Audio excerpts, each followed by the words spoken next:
नमस्कार मित्रांनो, स्वागत आहे तुमचं JK न्यूज या आपल्या यूट्यूब चॅनलवरती.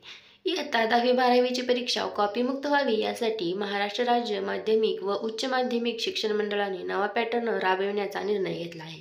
प्रत्येक परीक्षा केंद्रावरील पर्यवेक्षक व केंद्र संचालक आता दुसऱ्या शाळा महाविद्यालयातील असणार आहेत. 5 ते 7 किमी अंतरावरील शाळांमधील शिक्षक विविध परीक्षा केंद्रावर पर्यवेक्षक असतील. वेळप्रसंगी जिल्हा परिषद व महापालिकेच्या शाळांमधील शिक्षकांचीही मदत घेतली जाणार आहे. पुणे बोर्डाने मागील वर्षी कॉपीमुक्त परीक्षेसाठी सरमिसळ पद्धतीचा अवलंब केला. त्यानुसार एका परीक्षा केंद्रावर 5 किमी अंतरावरील विविध शाळा कनिष्ठ महाविद्यालयातील विद्यार्थी बसवले. मात्र परीक्षा केंद्रावरील बहुतेक पर्यवेक्षक त्याच शाळेतील असल्याने कॉपी प्रकाराला पूर्णतः आळा बसला नसल्याचे दिसून आले. शालेय शिक्षण विभागाने सर्व शाळांमध्ये CCTV बसवण्याचे बंधन घातले. मात्र अजूनही 60% शाळांमध्ये CCTV नाहीत किंवा ते नावालाच असल्याची वस्तुस्थिती आहे. शेकडो विद्यार्थ्यांनी JEE, NEET अशा परीक्षांच्या तयारीसाठी खासगी कोचिंग क्लास लावले आणि प्रवेशित महाविद्यालयांमध्ये ते गेलेच नाहीत, अशी ही वस्तुस्थिती आहे. या पार्श्वभूमीवर बोर्डाने आता कॉपीमुक्त परीक्षेसाठी प्रत्येक केंद्रावरील पर्यवेक्षक केंद्र संचालकच बदलण्याचा निर्णय घेतला आहे.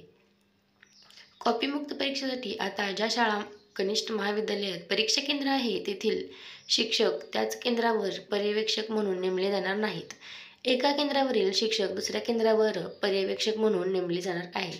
काही ठिकाणी एकच केंद्र असल्यास त्या केंद्रावर जिल्हा परिषद शाळेतील शिक्षक पर्यवेक्षक म्हणून नेमण्याचे नियोजन आहे. केंद्र संचालकही दुसऱ्या शाळेतील असतील. शहरातील परीक्षा केंद्रावर 5 ते 7 किलोमीटर अंतरावरील ग्रामीणमधील शाळा कनिष्ठ महाविद्यालयातील शिक्षकांना पर्यवेक्षक म्हणून नेमले जाणार आहे. शिक्षकांना केंद्रावर जाण्यासाठी फार वेळ लागणार नाही याची दक्षता घेतली जाईल. वेळप्रसंगी महापालिका शाळांमधील शिक्षकांचीही मदत घेतली जाणार आहे. गैरप्रकाराला आळा घालण्यासाठी कॉपीमुक्त परीक्षेसाठी हा पॅटर्न राज्यभर राबविला जाणार आहे. ग्रामीणमधील परीक्षा केंद्रावर देखील 5 ते 7 किमी अंतरावरील शाळांचे शिक्षक दुसऱ्या केंद्रावर पर्यवेक्षक म्हणून काम करतील. ते शिक्षक विद्यार्थ्यांच्या फार ओळखीचे नसतील याची खबरदारी घेतली जाणार आहे.